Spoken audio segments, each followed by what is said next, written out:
Toby and the Stout Gentleman. Toby is a tram engine. He is short and sturdy. He has cowcatchers and side plates and doesn't look like a steam engine at all. He takes trucks from farms and factories to the main line, and the big engines take them to London and elsewhere. His tram line runs along roads and through fields and villages. Toby rings his bell cheerfully to everyone he meets. He has a coach called Henrietta who has seen better days.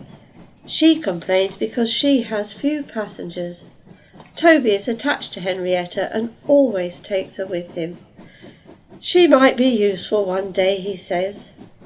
It's not fair at all, grumbles Henrietta, as the buses roll past full of passengers. She remembers that she used to be full and 9 trucks would rattle behind her. Now there are only 3 or 4, for the farms and the factories send their goods mostly by lorry. Toby is always careful on the road. The cars, buses and lorries often have accidents. Toby hasn't had an accident for years, but the buses are crowded and Henrietta is empty. I can't understand it, says Toby the Tram Engine. People come to see Toby, but they come by bus. They stare at him. Isn't he quaint? They say and laugh. They make him so cross. One day a car stopped close by and a little boy jumped out. Come on, Bridget, he called to his sister, and together they ran across to Toby. 2 ladies and a stout gentleman followed. The gentleman looked important but nice. The children ran back. Come on, grandfather, do look at this engine. And seizing his hands they almost dragged him along. That's a tram engine, Stephen, said the stout gentleman. Is it electric? Asked Bridget. Whoosh, hissed Toby crossly. Shh, shh, said her brother. You've offended him. But trams are electric, aren't they? They are mostly, the stout gentleman answered, but this is a steam tram. May we go in it, grandfather, please? The guard had begun to blow his whistle. Stop, said the stout gentleman and raised his hand. The guard, surprised, opened his mouth and the whistle fell out. While he was picking it up, they all scrambled into Henrietta.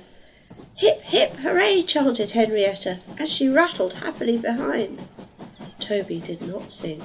Electric indeed, he snorted. He was very hurt. The stout gentleman and his family got out at the junction, but waited for Toby to take them back to their car. What is your name? Asked the stout gentleman. Toby, sir. Thank you, Toby, for a very nice ride. Thank you, sir, said Toby politely. He felt better now. This gentleman, he thought, is a gentleman who knows how to speak to engines. The children came every day for a fortnight. Sometimes they rode with the guard, sometimes in empty trucks, and on the last day of all the driver invited them into his cab.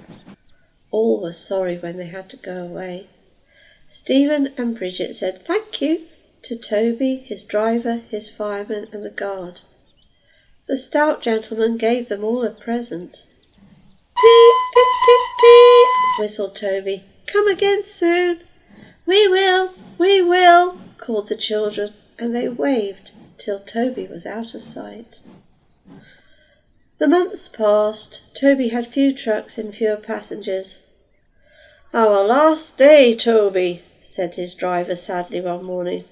The manager says we must close tomorrow.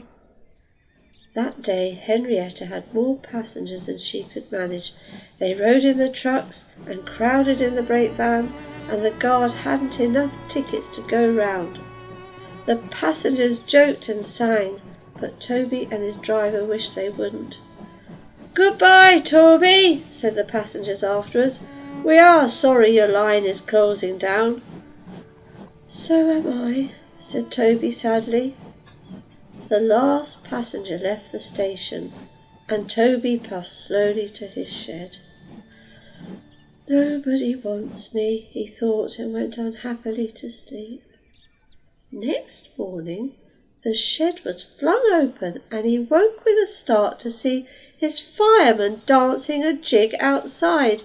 His driver, excited, waved a piece of paper. "Wake up, Toby," they shouted, "and listen to this. It's a letter from the Stout Gentleman." Toby listened and... But I mustn't tell you any more, or I should spoil the next story.